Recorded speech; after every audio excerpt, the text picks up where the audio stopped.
حلال طریقے سے لیتے ہیں یا حرام طریقے سے۔ تو اللہ رب العزت ہمیں یہ بات سمجھاتے ہیں، ان اللہ هو الرزاق ذو القوۃ المتین۔ یاد رکھو، یہ اللہ نے قرآن کریم میں اس جیسی بہت سی باتیں مختلف مواقع پہ آیات نازل کر کے ہمیں اس بات کی یقین دہانی کروائی ہے کہ تمہاری محنت کے بل بوتے پہ رزق نہیں ہے، تمہاری راسک کے بل بوتے پہ تمہارا رزق نہیں ہے، بلکہ رزق اللہ کے پاس ہے۔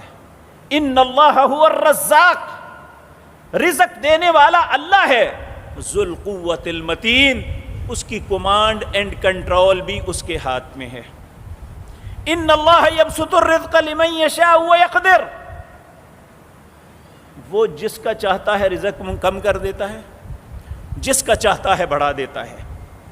اور ہم یہ بات دیکھتے